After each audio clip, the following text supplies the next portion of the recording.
Então, quando vem aquele estudo de demanda, a gente percebeu que era hora da gente colocar algumas novidades no estudo de egresso, para colocar, entendendo que o estudo com egresso tem a conexão com a sociedade da maneira mais larga possível. Então, não se trata de perguntar ao egresso com êxito concluinte o que ele fez. A gente pode perguntar ao aluno que entrou por que ele entrou, por que ele escolheu o IF, pela qualidade, pela localidade, pelo curso que ele gosta, de onde é que ele vem. Então, entender o egresso é entender a trajetória dele. Então, a gente começou a perguntar, inclusive, o período pregresso dele, quem vem de ensino fundamental, quem vem da região, quem se deslocou para estudar aqui.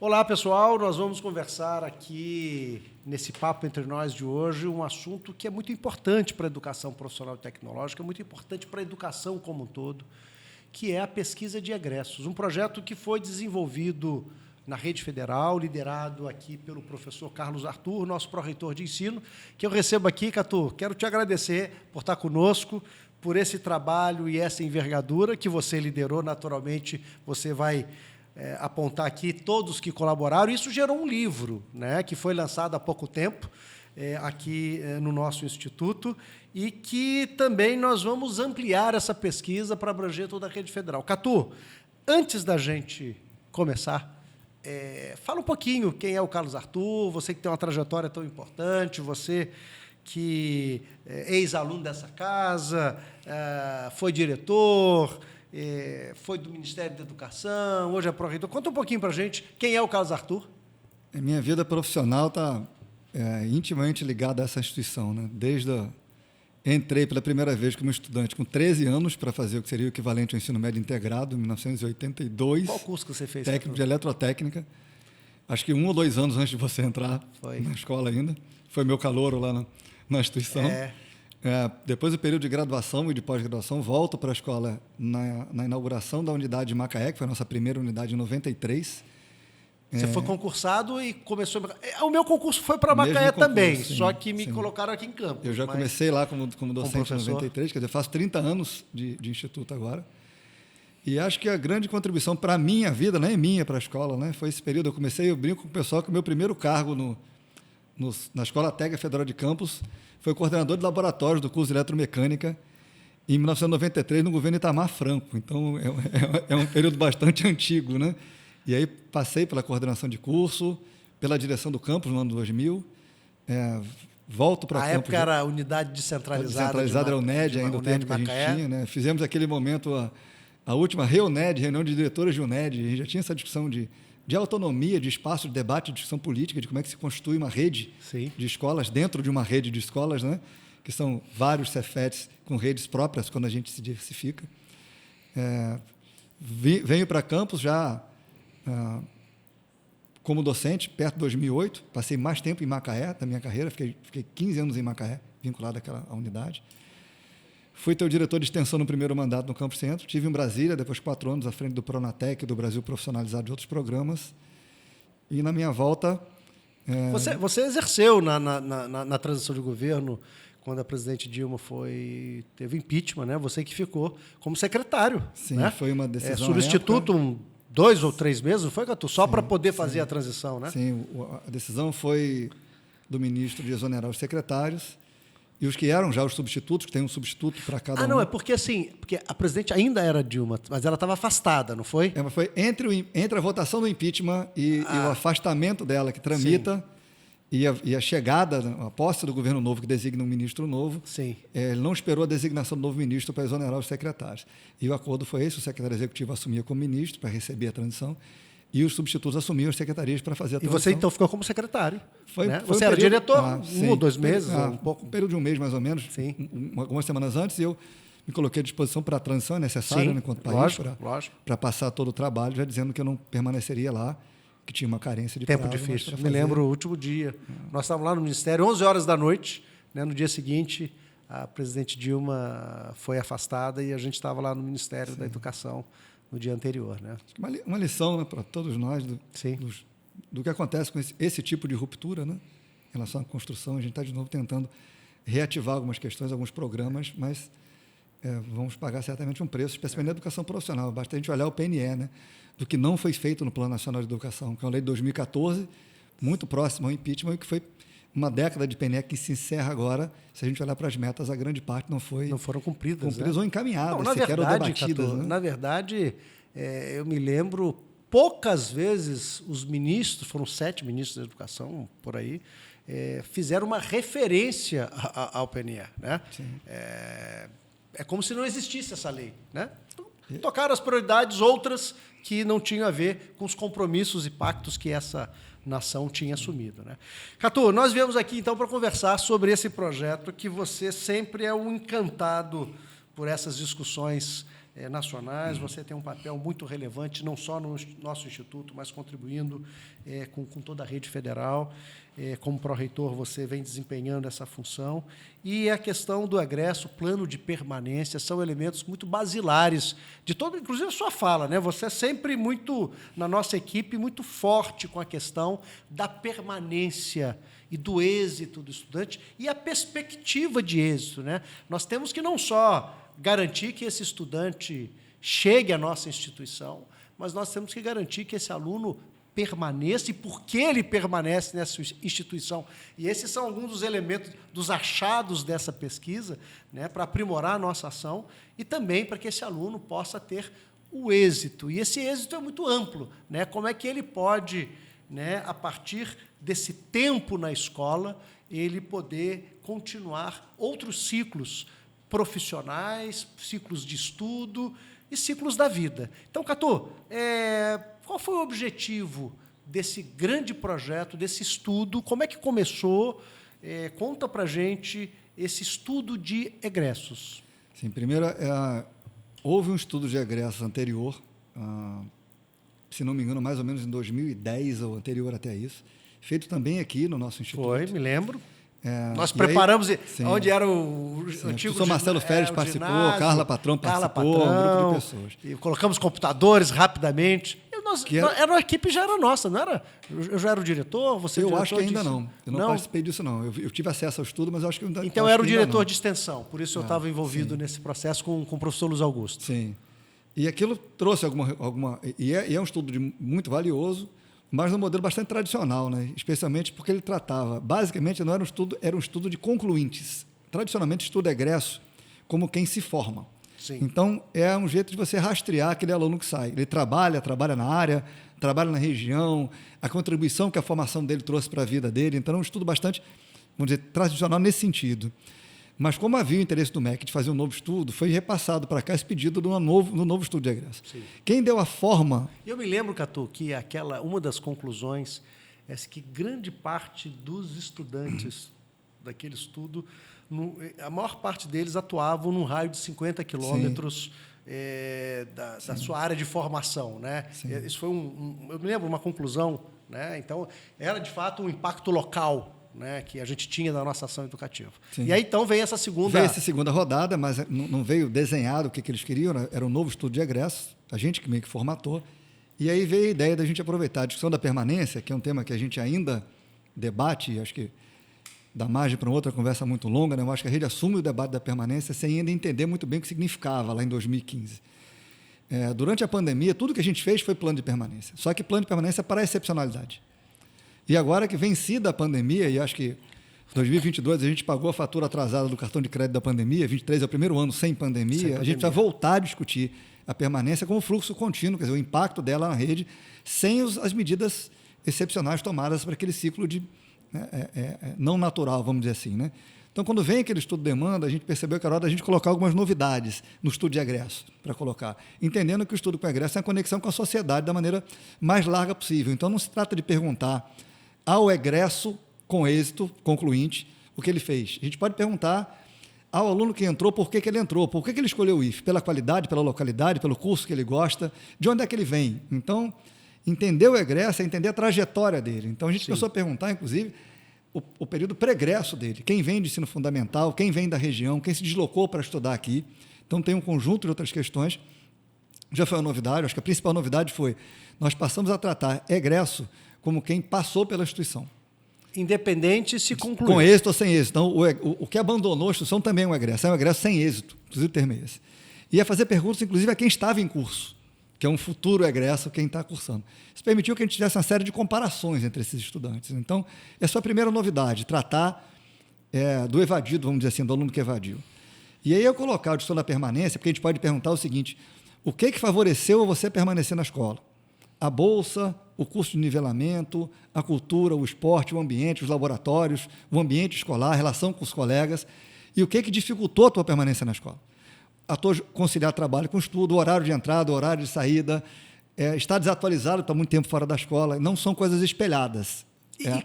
E quais foram os achados desse processo? Tem muitos achados. O primeiro achado é o próprio questionário, porque ao discutir esse tipo de coisa, nós nos deparamos com a seguinte situação: a gente não encontrou nenhum questionário validado para tratar desse assunto. Um questionário feito, testado, num artigo científico que dissesse fatores que contribuem com a permanência, fatores que dificultam a permanência, entendendo que ficar e sair não são questões espelhadas. As pessoas ficam por algumas razões e saem por outras razões, não são as mesmas. Não é a falta ou excesso do mesmo item que causa essa permanência. Então, validar um questionário já foi um grande achado, né? Mas dentro disso, e as perguntas eram muitos itens, tem, por exemplo, posso destacar alguns deles, né? Como um dos fatores de maior dificuldade para a permanência que apareceu é a dificuldade de conciliar trabalho e estudo. Para o trabalhador, a gente tem poucos currículos montados. De onde veio a nossa diretriz para o itinerário formativo, que é um curso voltado para o trabalhador? Quer dizer, um aluno trabalhador sai do seu trabalho cada vez mais tarde, né? Antes era 5 horas, 6 horas, às vezes 6h30, às vezes 7 horas, chega na escola, já cansado, quase 7 horas da noite, tem aula até quase 11 horas da noite. Segunda a sexta, tem que voltar para sua casa, que não é perto, todos os dias. Essa escola parece que ela não entendeu que ela é para o trabalhador, né? E a nossa discussão de combate à evasão, ela, historicamente, é muito concentrada em Você fala itens. muito sobre isso, né? Muitas vezes é o currículo, a estrutura curricular que ela não foi preparada para o aluno trabalhador. E aí o cara acha que, não, eu que não dou conta de estar nessa escola, porque essa escola é muito difícil, essa escola não é para mim. E, na verdade, talvez a gente precisa repensar o modelo para o aluno trabalhador, que é diferente do aluno que tem disponibilidade de tempo, né? Para o trabalhador, que é uma parte central, e para outros públicos específicos, né? Mas, por exemplo, como exemplo,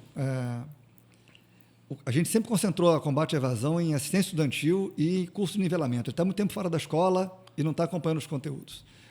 O número de respondentes que evadiram, que deram um peso muito grande, de grande dificuldade para permanecer, jornada de trabalho, aula diária e conciliar trabalho, o peso é muito maior do que, por exemplo, acompanhar as aulas, mesmo ele estando muito tempo fora da escola.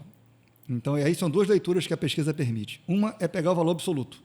Quer dizer, quantas pessoas... E era um Likert, né? Tem muita importância, pouca importância, até quase nenhuma importância, em todos os itens. Pegar o valor absoluto. Então, por exemplo, infraestrutura física. Todos deram um peso muito grande como um fator que favorece a permanência, a estrutura da escola. Mas tantos que ficaram quanto os que saíram deram um peso grande. Então, a gente pode ler pelo valor da incidência, a gente pode ler essa pesquisa de outra forma, separando só as respostas de quem evadiu, comparando com a resposta só de quem conseguiu concluir. Aí a gente percebe as diferenças. Entre quem ficou, só o grupo de filtrando, né, porque é um link do Tableau, como é a plataforma Nilo Peçanha, as respostas de quem concluiu, comparada com as respostas de quem evadiu. A gente percebe, por exemplo, nessa hora grita a distância do peso que é dado, por exemplo, para a questão do trabalhador. Então, isso já foi um elemento. Então, assim, infraestrutura é algo que é muito caro para permanecer, mas não diferencia quem fica de quem eu sai. Eu estou nessa escola porque tem bons laboratórios, eu estou nessa escola porque tem uma estrutura esportiva, eu estou nessa escola porque ela tem umas salas adequadas para o estudo. Isso favorece muito, mas não diferencia um grupo do outro, isso que eu estou querendo dizer. E quem sai dizendo que isso é importante para permanecer, ou é importante para permanecer. Para permanecer. Ele coloca um dos elementos. Aí outra questão, a permanência ela é um fator multidimensional, né? A gente nunca vai conseguir entender se um aluno ficou, o quantos por cento tem, ele treinar vôlei, ele está no grupo de teatro, ele tem expectativa de um bom emprego, ele está perto de casa, com outros elementos. A gente não dá para atribuir um peso a cada um desses fatores. Na verdade, o conjunto de elementos positivos e negativos determina a presença dele ou não, com toda a dificuldade ou não. Então, a gente não consegue isolar para saber ele fica porque teve bolsa. A bolsa contribui para ele ficar. a expectativa de emprego também. Conseguir acompanhar as aulas também. Ter boas notas também contribui. Então, aquilo vai se somando, a gente não consegue isolar o impacto de cada item. Então, por isso que a ideia da política de permanência é fazer o máximo que é possível num cardápio de coisas e trabalhar para aquele coletivo causar uma condição geral melhor, que, no final das contas, gere a situação de conclusão, né? Que a gente nem confunde com êxito. O êxito é a expectativa dele, né? E tem vários êxitos esperados pelos estudantes. Né? É uma questão de a gente desatrelar. Mas a permanência é um dos elementos dessa pesquisa. A gente trabalhou uma sessão específica para os alunos de licenciatura, para saber aqueles que saíram, se eles dão aula em rede pública, em rede privada, para o ensino fundamental ou para o ensino médio. A gente fez uma sessão específica para os alunos do técnico, para saber se eles pretendem trabalhar como técnicos ou fazer um curso superior depois que saem dali. Para aqueles que estão, e aquelas tradicionais, para quem se formou, se está estudando ainda depois do curso técnico, se está na área, se está numa área diferente, se está na mesma região. Então, são várias sessões, a gente fez uma pesquisa bem ampliada. Né? Quantas pessoas responderam essa pesquisa, Catu? Foram perto de 19 mil respondentes. O que é o número do Brasil inteiro? Foram 12 institutos que responderam. Vocês dividiram por região? Não, nós convidamos todos para mandar os e-mails, sem muita pressão. Se não me engano, foram 4 do Nordeste, 4 do Sudeste, acho que 2 do Sul, 1 do Norte e 1 do Centro-Oeste, se não me engano, que responderam. E a gente tem uma questão também, que é a média, quando foi um e-mail recebido, simplesmente a gente recebeu uma lista de e-mails das instituições e passamos esse e-mail com um questionário bastante longo para responder.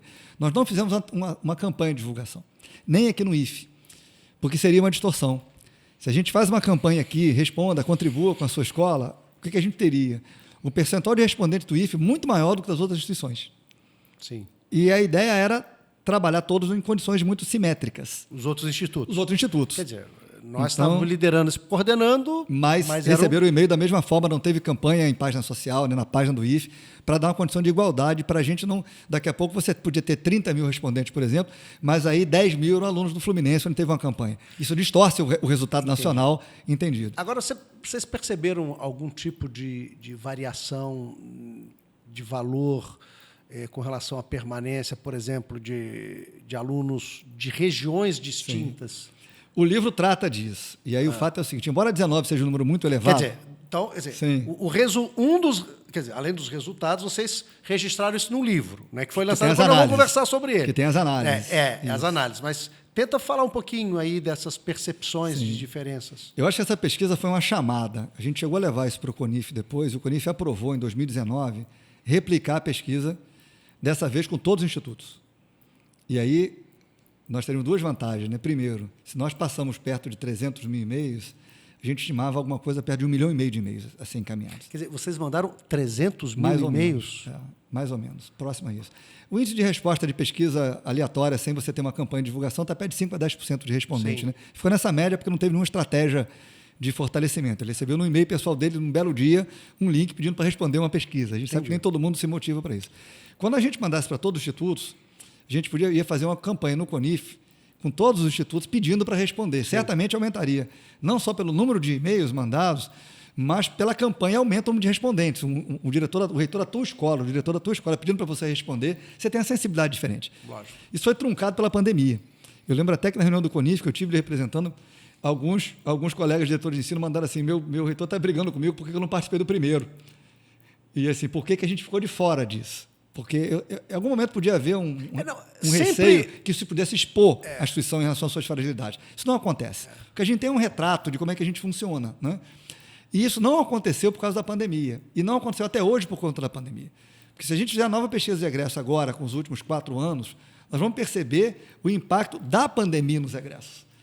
E aí, é claro que isso é válido como um estudo isolado, mas o que a gente quer é discutir o funcionamento da rede em condições regulares, numa base longitudinal histórica, que você permita comparar o que mudou de 15 para 17, para 19, para 23, e não o período pandêmico. Então, o livro até a gente publica agora, e por que a gente volta em 23 é uma coisa feita em 19.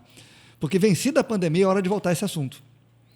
Nós vamos ter daqui a 2 anos, um ciclo já de egressos pós-pandemia, que não viveram só pandemia, onde a gente pode voltar a perguntar essas coisas sem detectar exclusivamente os impactos do isolamento. Se for agora, a gente vai... O que dificultou a permanência na pandemia? Vai aparecer o isolamento dentro de casa, ou a dificuldade de acesso à internet, a dificuldade com a aula virtual. E que não é isso que a gente quer pegar para discutir o Instituto ao longo Isso do tempo, foi porque a gente espera que essa pandemia não volte mais, não seja uma condição regular. Um momento né? muito atípico. Né? Mas, Catu, você percebe algum elemento de Questão diferenças geográfica, geográficas, regionais? A gente pegou alguns indicativos na pesquisa. Aí qual é a grande questão? Embora 19 mil seja um número muito grande de respostas, se a gente pensar, é uma amostra bastante significativa.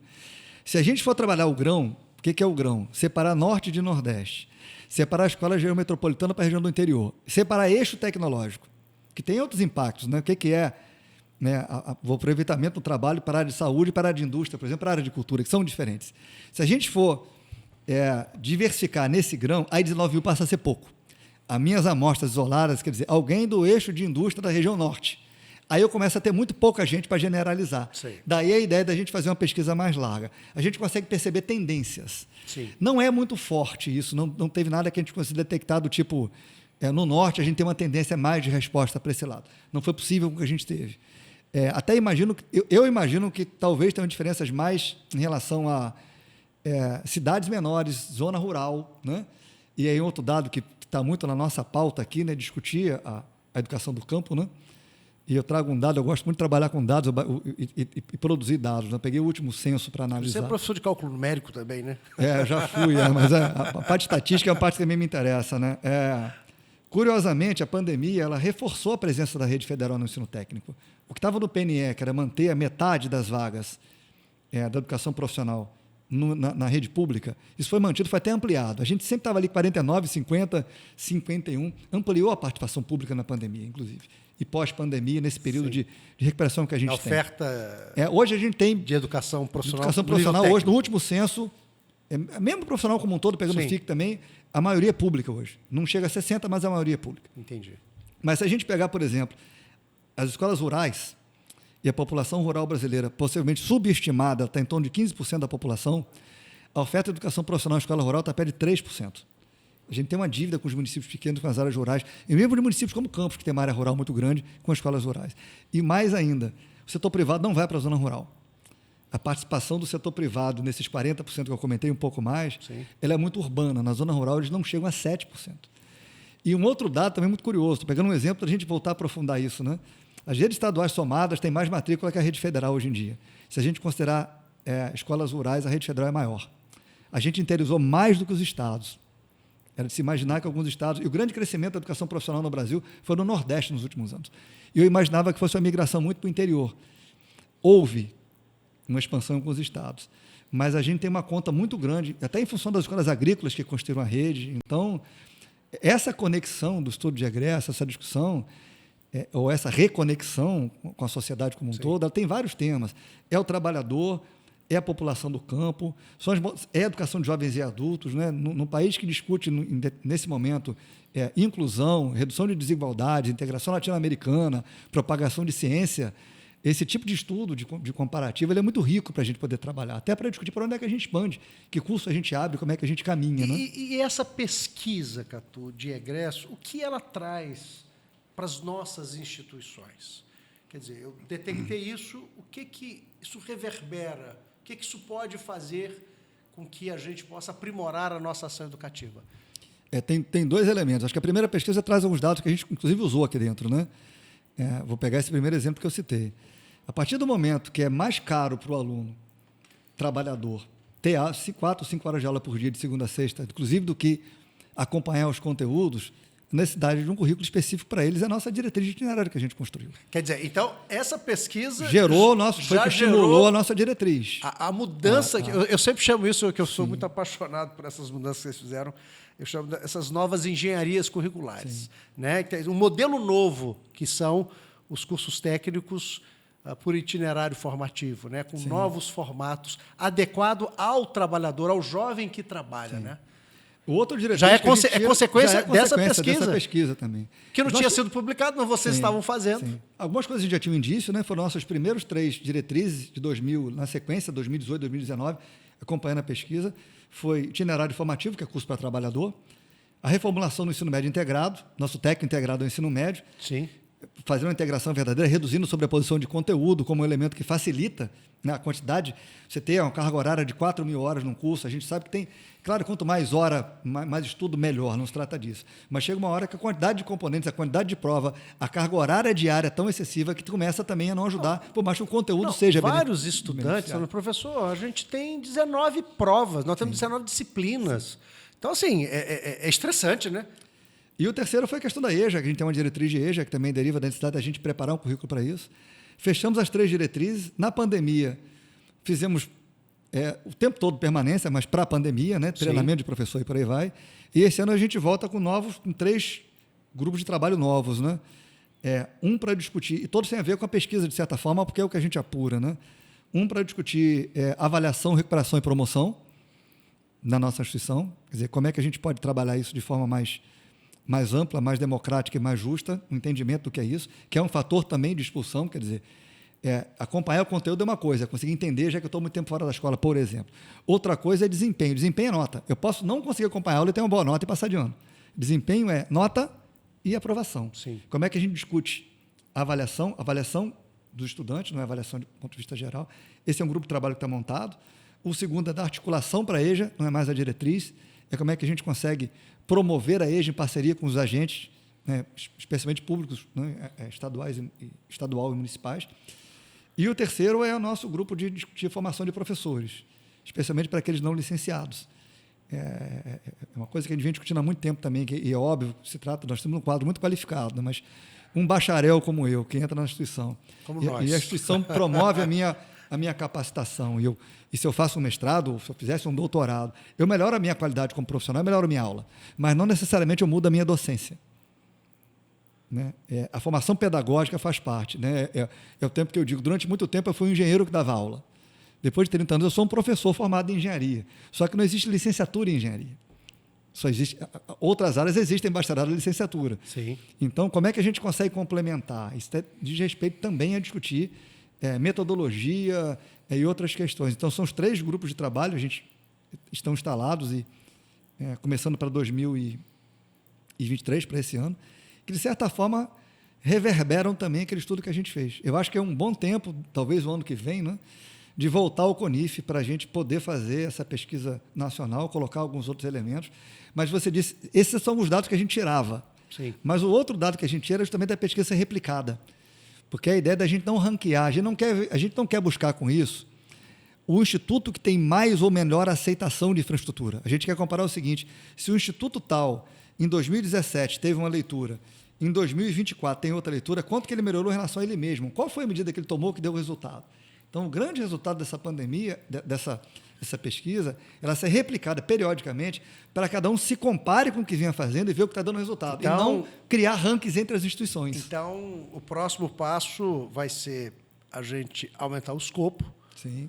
E daquelas que participaram... Vão ter uma segunda leitura. Elas vão ter uma informação exatamente. Que quem participou pela primeira vez não vai ter, mas isso também vai justificar a gente ter, a cada ciclo que a gente vai definir, né, a rede federal ter uma automatização desse processo, que é muito importante, né, da gente estar sempre avaliando, né, quais são os elementos que fazem com que o estudante chegue a essa escola, permaneça nessa escola, o êxito dele. Catu, agora, quem participou dessa pesquisa, eu falo das pessoas, só para a gente poder reconhecer aqui, porque muitos talentos, né, estiveram junto com você. Né?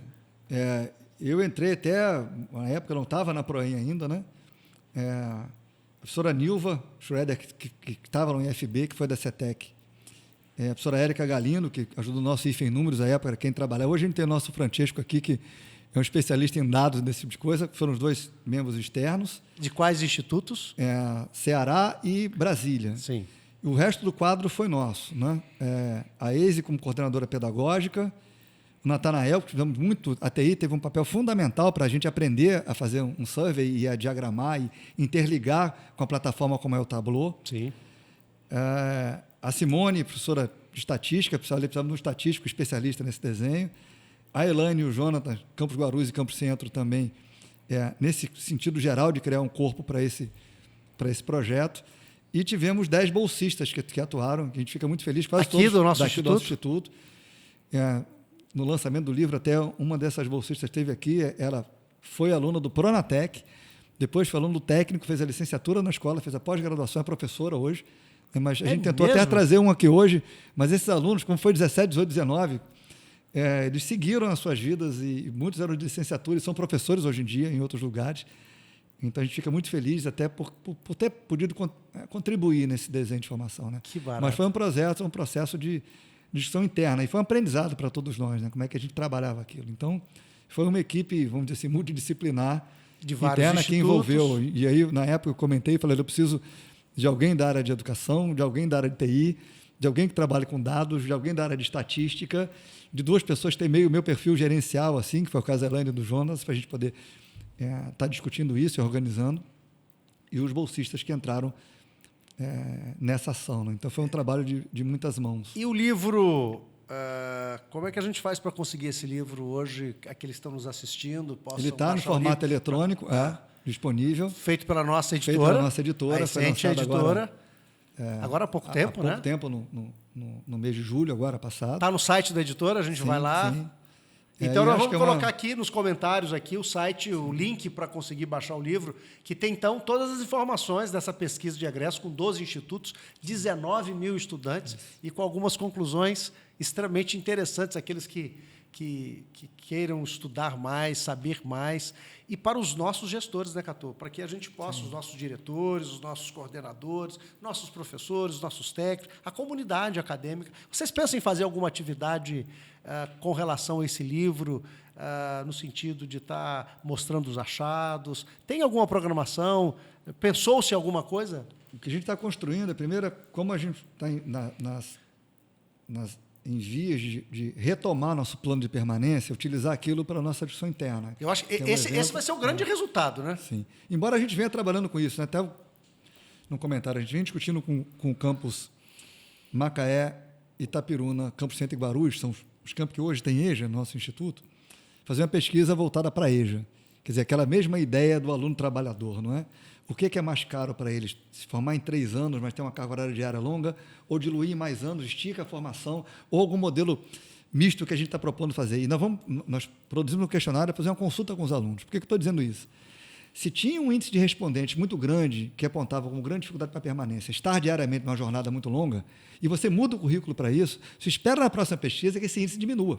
Com certeza. Porque você adaptou aquilo que estava sendo feito e vão verificar, a partir das né? respostas deles. Sim. Né? Eu dizia, se claramente o grupo tende a uma resposta, está dada uma diretriz para onde o currículo vai caminhar. Sim. Então, a gente vem usando a pesquisa, mas eu acho que a grande questão do livro, além de voltar a discutir como rede, porque eu acho que a gente precisa ter esse dado generalizado, e acho que o CONIF, naquela discussão a gente viu que não há medo de alguém se expor, né? Porque ao perguntar esse tipo de coisa, no sentido de comparar um com o outro, aquilo não trouxe nenhum tipo de fratura ou de exposição a ninguém, mas é que esse tipo de estudo ajude a promover outros estudos internos. O que a gente quer é que alguém que olha aquilo perceba, olha, eu posso fazer uma coisa parecida localmente, ou reaproveitar esse questionário que foi testado e foi bem compreendido para outros estudos. Então, acho que a discussão da permanência no Brasil, ela se perpetua, e tem uma razão para isso, né? Não é por acaso, dentro da nossa rede. Né? A discussão mais profunda do que a permanência na educação, hoje ela é sustentada pela rede federal. Então, cabe a gente continuar mantendo isso. Tem estudos de combate à evasão, que eu acho que fazem parte disso, mas nucleados em um ponto ou outro. Então, manter isso como tema teórico, conceitual, inclusive, discutir isso para as cotas, discutir isso para outros aspectos, é um fator fundamental. Então, eu acho que também é o nosso papel, do ponto de vista de conceito, manter, nesse período pós-pandemia, a importância de um debate profundo, largo, conectado, que supere o entendimento que permanência não é garantir que quem passou no processo se forme, é muito mais largo do que isso, né? Até porque, se a gente falar em educação, todo mundo parte de dentro, porque é um direito. Então, até quem não tentou, em princípio, é alvo meu. E como é que você faz isso? Buscando essas pessoas nesse tipo de conexão externa. Você vai perceber quem é que você não conseguiu sequer colocar no processo seletivo, para que você alcance ele no processo seletivo. Quando a gente pergunta qual é a tua rede de origem, e está na pesquisa. Quando a gente pergunta como é que você entrou na escola, por edital, por segunda formação, por vestibular, sabe? Você também está vendo o seguinte, quem é que está entrando, quem é que está ficando de fora. Se você percebe uma parcela muito pequena daquilo ali, e de uma parcela muito grande da população, a tua forma de tentar trazê-lo para a escola está deficitária de alguma forma. Né? Quais são os lugares, quais são os municípios que estão fora disso? Então, o que a gente precisa fazer é uma grande reconexão, e eu vejo, ou conexão Catô, com a sociedade, a partir dessa discussão curricular. Nós estamos eu não tenho dúvida alguma que foi nos governos do presidente Lula e da presidente Dilma, mas especialmente do presidente Lula, no início, que nós mudamos, para mim, o paradigma da educação profissional, alargamos a educação profissional e tecnológica. O conceito dos institutos federais, ele traz a educação profissional e tecnológica para um outro patamar, ele dá um outro valor para a educação de jovens e adultos, por exemplo.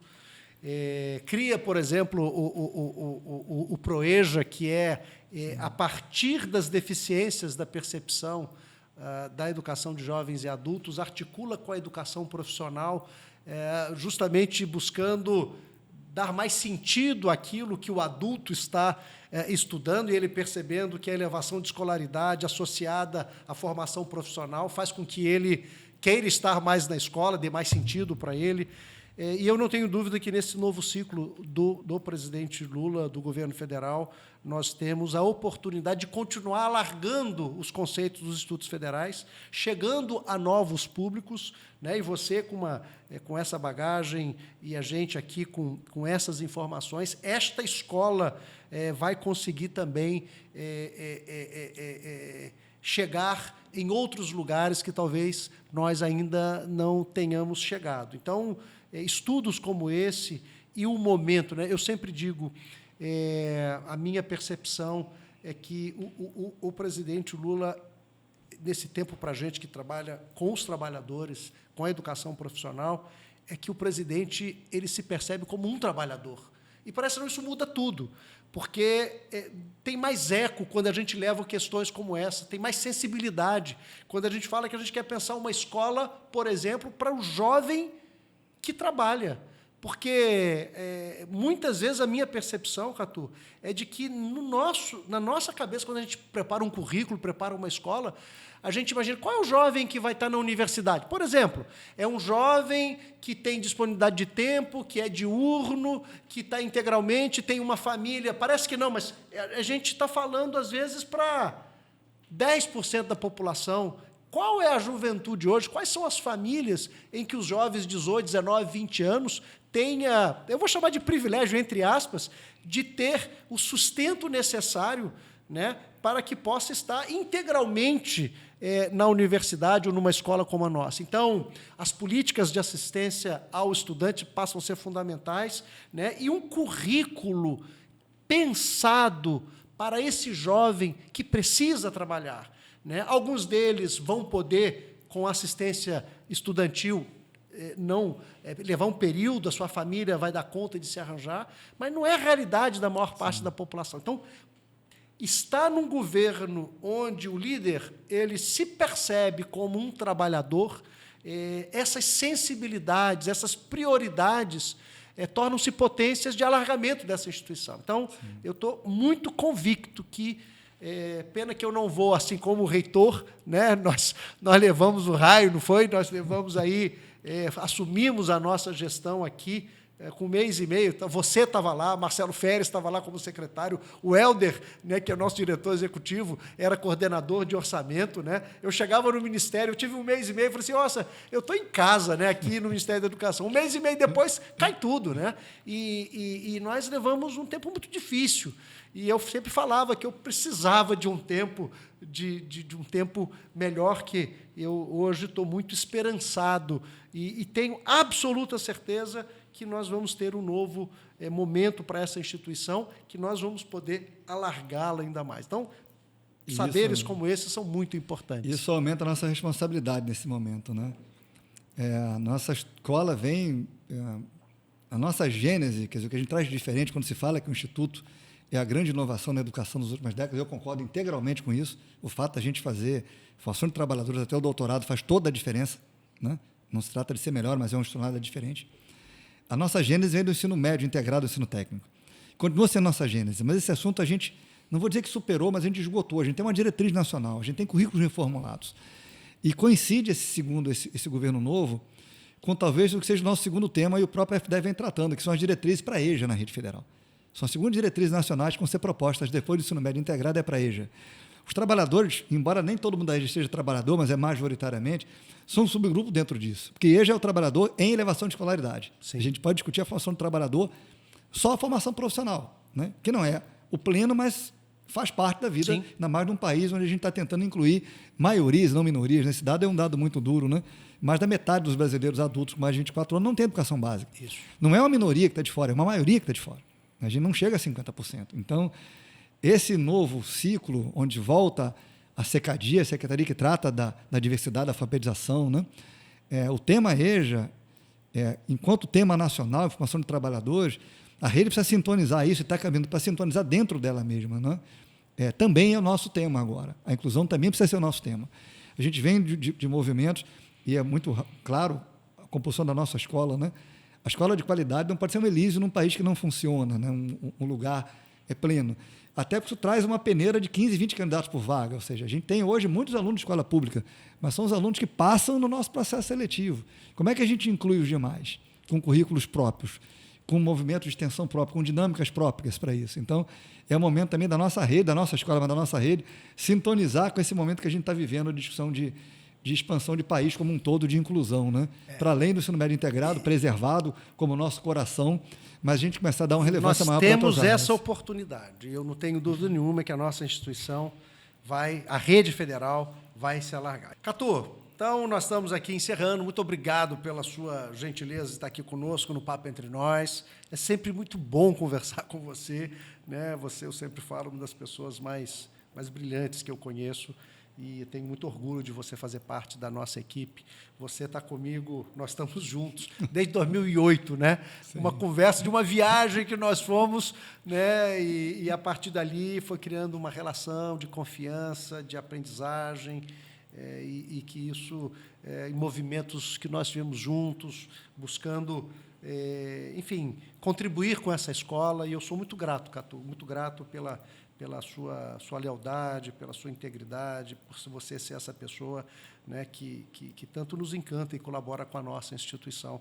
Muito obrigado por você sempre dar o sim e ter aceito, né, por 2 vezes, né, porque chamei você uma vez para ser o diretor de desenvolvimento institucional, né, que hoje é a nossa querida Aline Moraes, né, e depois, infelizmente, a nossa querida Cristiane, por questões outras, não pôde mais continuar conosco como pró-reitora, e também numa vinda de Brasília, eu estava lá no CONIF e você estava falando sobre, eu acho que a pesquisa de egresso que a gente ia fazer, e eu olhando lá, eu falei assim, caramba, Catu pode ser o nosso pró-reitor. E aí nós começamos a conversar, uma área muito nova para você, nova na perspectiva do exercício desta função, né?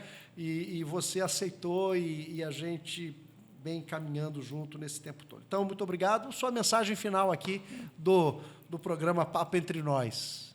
Agradecer primeiro a participação nessa equipe, né? 15 anos, né? Já dá união estável, já dá para processar se a gente tiver algum tipo de... Mas com a nossa diversidade, né? Que é o que tem na nossa escola e também tem na nossa equipe, né? A oportunidade que todos nós tivemos, a gente percebe com o tempo como é que essas divergências e concordâncias fazem sentido num projeto que você tem, na verdade, a coerência, né?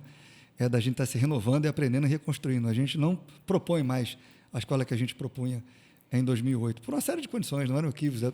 O país muda, a gente aprende, a escola muda, as pessoas se incorporam, novos elementos.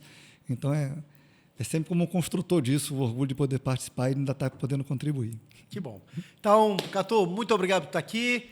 A todos vocês que nos assistiram, na semana que vem, mais um Papo Entre Nós, mostrando os nossos colegas servidores, mostrando a transformação dos nossos estudantes, projetos inovadores, o que a educação profissional e tecnológica transforma vidas e transforma realidades. Tá bom? Catu, muito obrigado. Tá joia? Valeu.